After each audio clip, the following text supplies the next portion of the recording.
Доброе утро, дорогие телезрители! В эфире «Новый день» с Натальей Будяк. Сегодня 19 августа, понедельник, и с началом новой трудовой недели. А вы знаете, какой сегодня праздник? Сегодня Всемирный день фотографии. Данный праздник был утвержден в 2009 году по инициативе австрийского фотографа Корски Ара. Дата праздника на самом деле была выбрана не случайно, так как в 1839 году был получен прототип фотографии. Но на самом деле данный праздник отмечают не только фотографы, но и те, кто любит фотографироваться. Так что берите смело любую технику сегодня и радуйте фотографиями своих близких и знакомых. Но я хочу напомнить, дорогие телезрители, что по нашему номеру телефона WhatsApp вы можете спросить нас любые вопросы, либо поздравить своих знакомых, близких с днем рождения, праздника и так далее. Но сейчас мы познакомимся с вами с прогнозом погоды, который ожидает нас сегодня. По данным Якутского управления по гидрометеорологии и мониторингу окружающей среды, в центральных Улусах в 6 часов утра температура воздуха составила 10-14 градусов, Цельсия днем составит плюс 17, плюс 18 градусов. В Заречье 11-17 градусов, днем плюс 19, плюс 22 градуса. В южных Улусах 6-9 градусов, днем составит 12-15 градусов. В Вилюйских Улусах в 6 часов утра температура воздуха составила 11-12 градусов, днем плюс 13, плюс 16 градусов тепла. В Нижнеленских Улусах 12-13 градусов, днем плюс 17, плюс 20 градусов тепла. В западных Улусах 9-12 градусов, днем плюс 19, плюс 15 градусов. В Колымо-Индигирских Улусах 9-19 градусов, днем 18-25 градусов. В Янских Улусах 8-17 градусов тепла. Днем составит температура воздуха плюс 18, плюс 24 градуса тепла. В северо-западных Улусах в 6 часов утра температура воздуха составила 5-13 градусов, днем плюс 16, плюс 20 градусов тепла. Ну а в Якутске в 6 часов утра температура воздуха плюс 14 градусов, атмосферное давление 752 миллиметра ртутного столба, ветер юго-восточный 6-11 метров в секунду, ну а днем мы ожидаем плюс 19, плюс 21 градус тепла. А теперь я хочу слово передать своим коллегам из информационных службы новостей.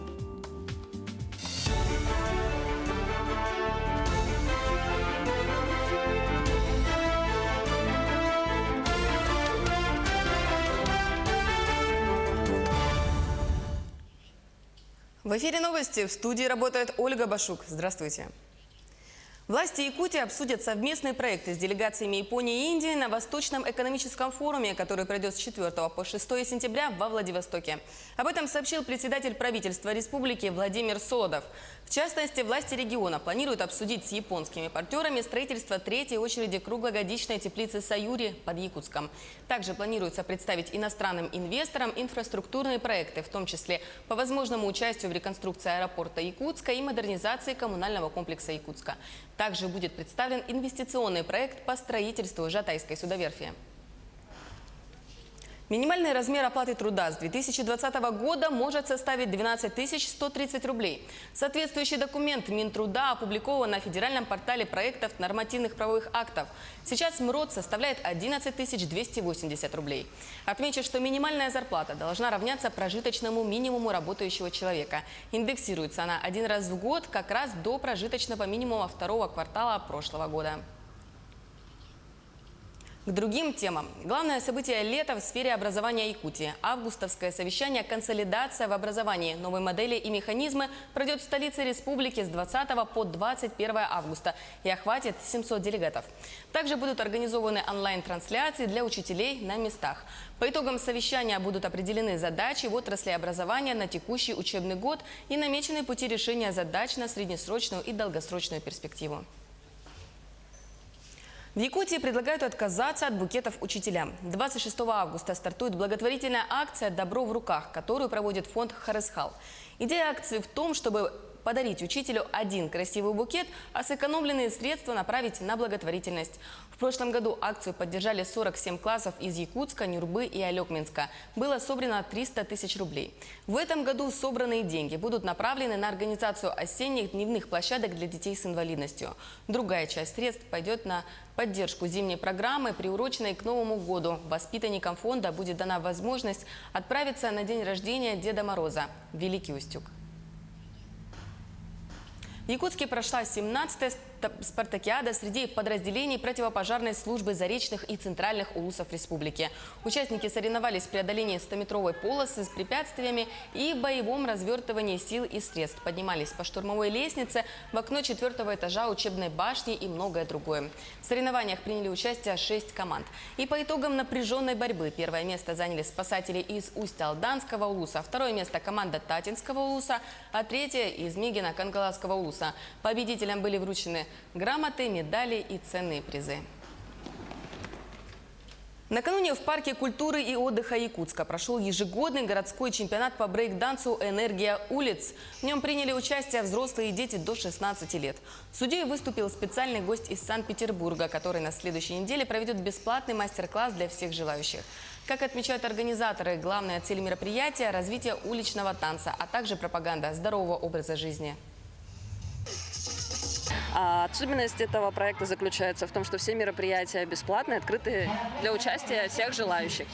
Надо сказать, что победа в таких проектах – это огромное достижение для нас в плане укрепления единства среди лидеров брейк-данса, среди коллективов города. И я надеюсь, что мы продолжим участвовать в конкурсах, ну и, конечно же, продолжим в них побеждать. Потому что это отлично сказывается на развитии детей, все активно принимают участие и вызывает большой отклик среди населения и общественности. Таковы были новости к этому часу. Оставайтесь с нами и до встречи в эфире.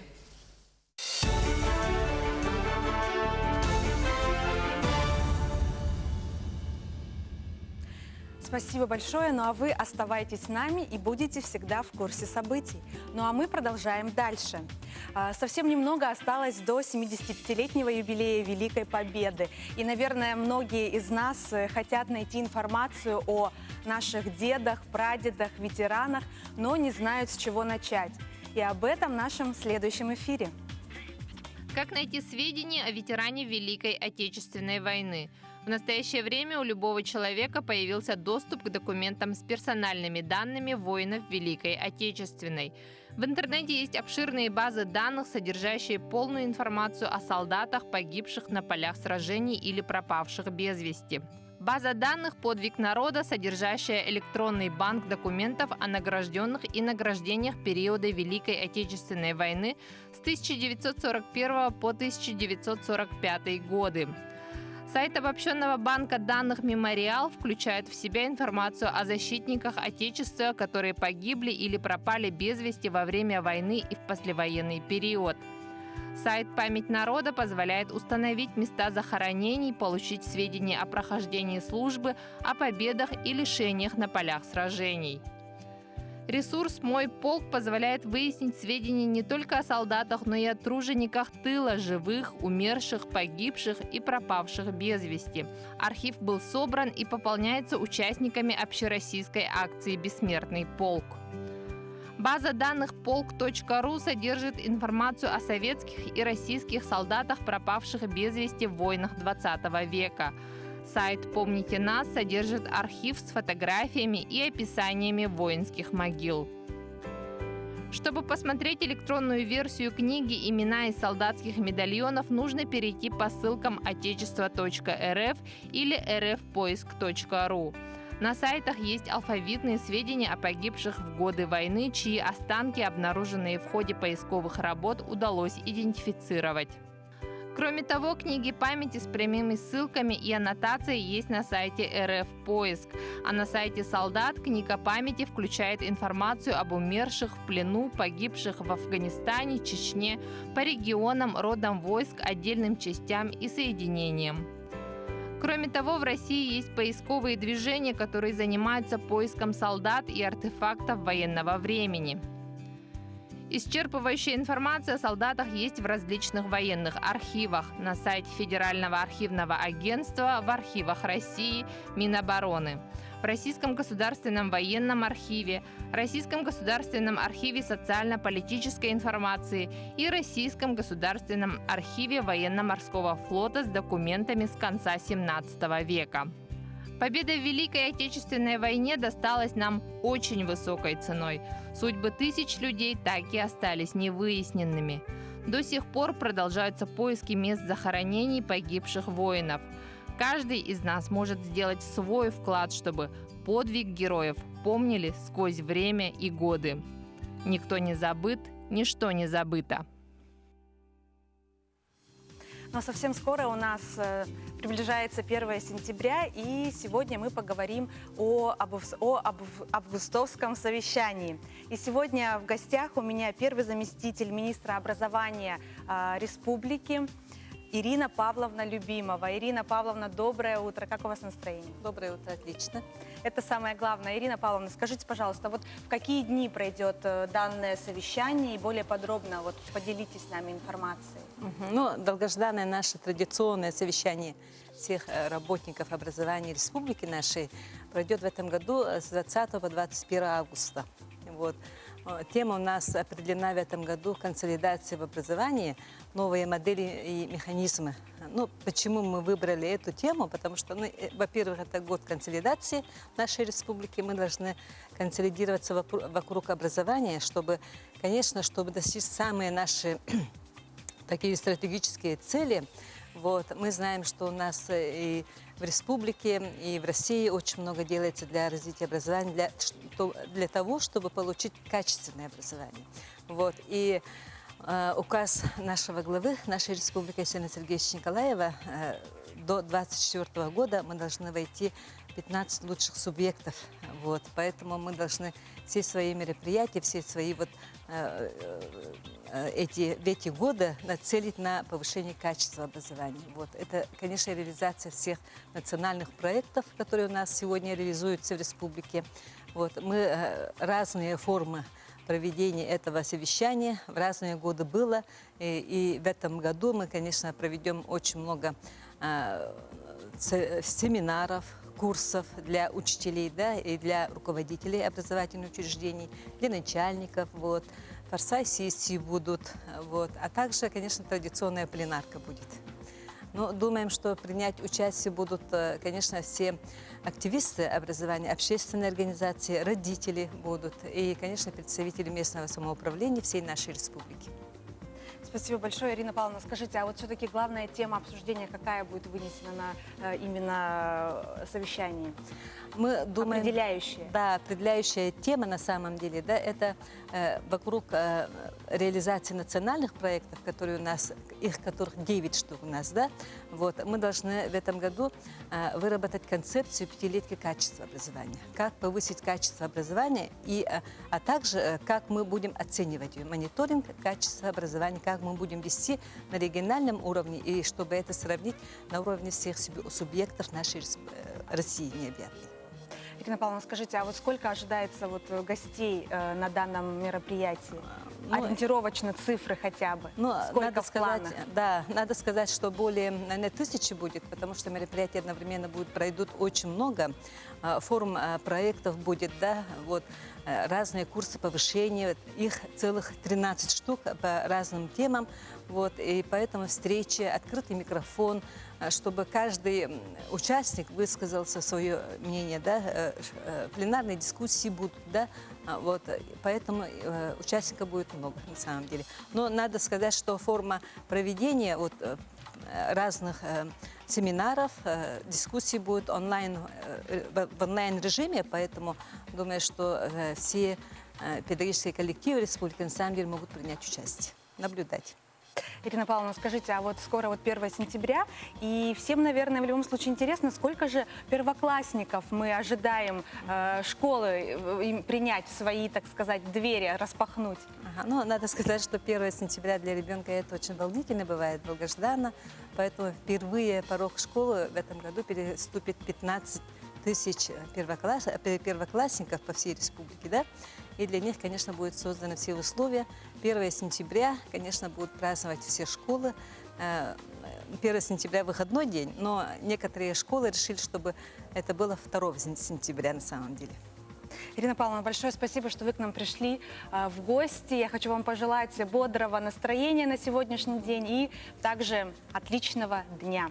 Спасибо. Ну а мы продолжаем дальше, дорогие друзья. И сейчас мы поговорим о нейродегенеративных заболеваниях. Это заболевания нервной системы, такие как болезнь Альцгеймера, очень актуальна сейчас, болезнь Паркинсона и так далее. И у нас в городе Якутске для лечения данных заболеваний был открыт единственный центр. Об этом в нашем следующем сюжете. На базе Якутского научного центра комплексных медицинских проблем с прошлого года открыт Центр нейродегенеративных заболеваний, где больным оказывается высокотехнологическая медицинская помощь и подбираются новые методы лечения. Первое место занимает болезнь Паркинсона. Кроме этого, с торсионной дистонии, с болезнью двигательного неврона. И, конечно, огромный пласт это составляют наследственные заболевания, которых тоже очень много. Это прежде всего спиноцеребелярная атаксия 1 типа, которая имеет самое большое распространение не в России даже, а в мире, в республике у нас самая большая распространенность этого заболевания. Различные и другие атаксии, атаксия Фридриха, например, да, хория Гентингтона, болезнь Альцгеймера, различные деменции. Центр имеет неврологическое отделение на 30 коек, где работают психологи, генетики, неврологи и другие опытные специалисты. И поэтому больному оказывается полное комплексное лечение. В неврологическом отделении при Центре нейродегенеративных заболеваний в настоящее время прошли 255 больных, получили лечение.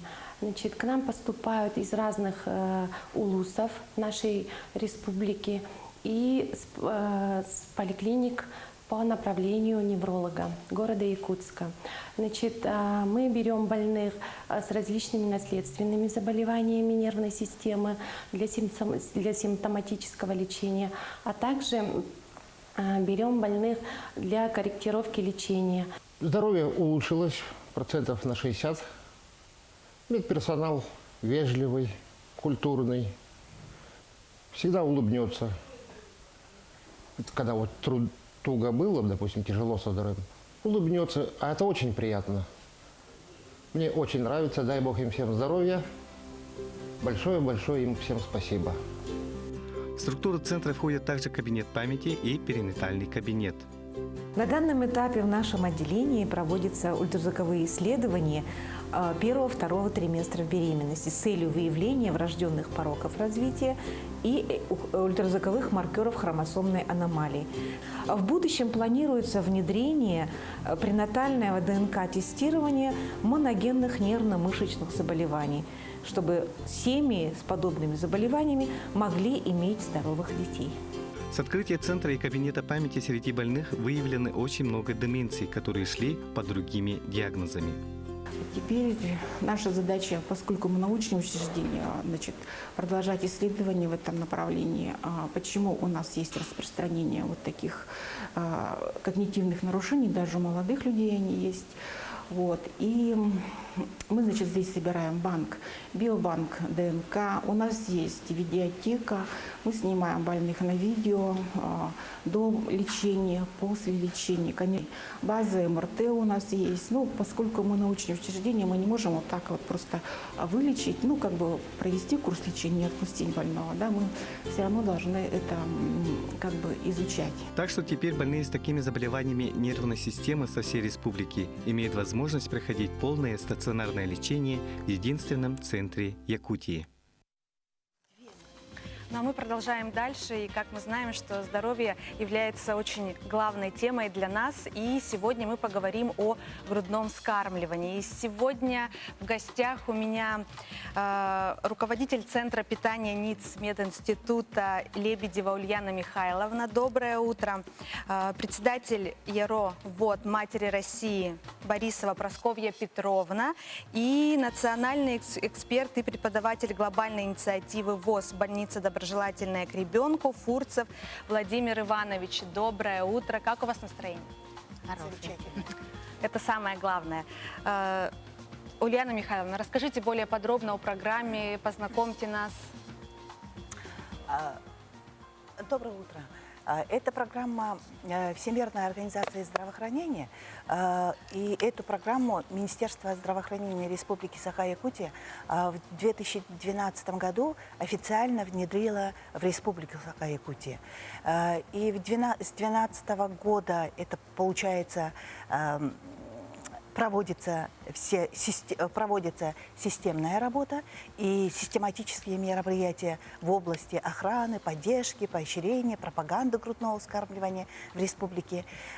И эти все мероприятия в прошлом году, 31 мая, вошли в план мероприятий реализации десятилетия детства в Российской Федерации. В 2012 году еще Министерство здравоохранения для того, чтобы вот эти мероприятия были организованы, создал Центр грудного вскармливания на базе перинатального центра, сейчас уже нового, Якутской республиканской клинической больницы. Главным врачом является Васильев Николай Николаевич. Они же стали первой больницей, которой присвоили звание больницы доброжелательной к ребенку. И на сегодняшний день у нас в республике имеется 8 таких больниц. Это 4 центральных районных больницы и 4 больницы в городе Якутске. Это в том числе и медицинский центр города Якутска. Вот в 2016 году получила такое звание, когда главным врачом была министр здравоохранения Елена Афраимовна Борисова и Национальный центр медицины, Республиканская больница номер 1 и Якутская клиническая республиканская больница. Вот. Мероприятия, они систематические.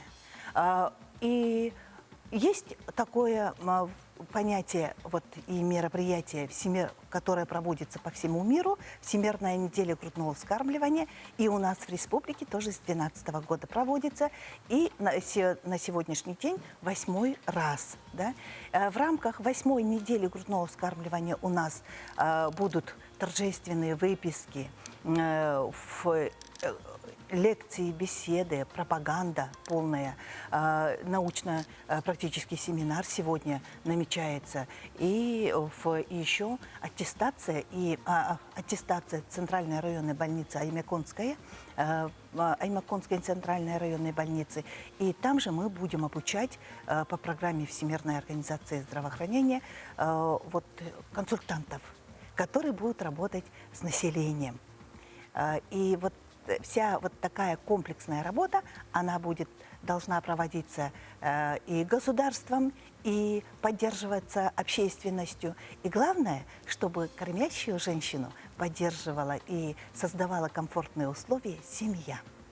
Ульяна Михайловна, спасибо большое за информацию. А я хочу слово предоставить Прасковье Петровне. Вы, может, что-то хотите дополнить, рассказать, поделиться с нами? В организации грудного вскармливания в республике большую работу начали пропагандисты-общественники, которые занимаются именно вопросами пропаганды, поддержки грудного вскармливания в республике. Этим мы и занимаемся.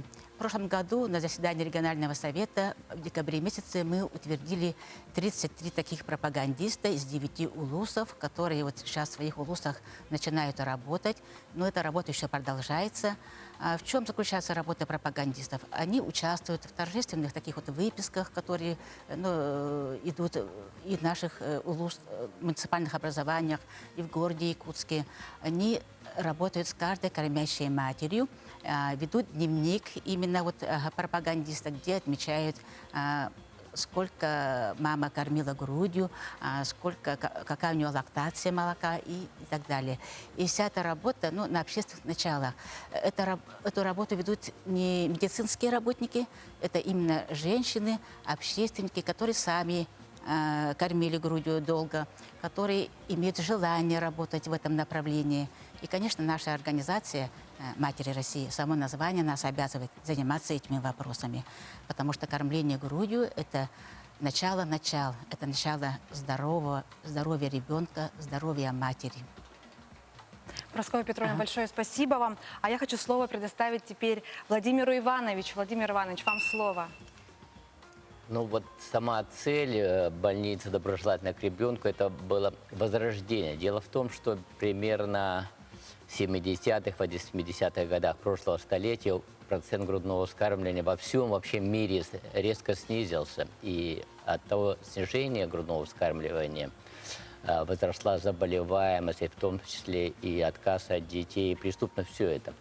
И как-то надо было вернуть грудному вскармливанию. И вот была такая глобальная инициатива Всемирной организации здравоохранения и специального детского фонда Организации Объединенных Наций. Они разработали программу. Эту программу замечательно, вот девушки сказали, в Якутии внедряется с 2012 года. И мне очень нравится вот работа Ульяны Михайловны здесь, что относительно очень быстрыми темпами развивается вот эта инициатива, внедряется эта инициатива в Якутии. И я уже не первый раз приезжаю сюда, в Якутию, и участвую, помогаю как-то в работе, но мне самому интересно, насколько здесь сама активная и общественность, и медицинские работники, и они это принимают. И дай бог, чтобы эта инициатива охватила всю республику, все были больницы аттестованы, и все дети, конечно, получали грудное молоко. Скажите, а вы у нас впервые в Якутске или какой раз уже к нам приехали? Наверное, я 5-й раз к вам приехал. И как вам Якутск? Мне нравится здесь бывать, здесь очень доброжелательная такая обстановка, люди очень внимательно слушают, очень быстренько перенимают опыт. Дело в том, что я в этой инициативе работаю уже 20 лет. Спасибо большое, дорогие гости, что вы к нам пришли. Ну а мы с вами, друзья, прощаемся до завтра. Я хочу пожелать, конечно, бодрого настроения на весь день и отличного дня.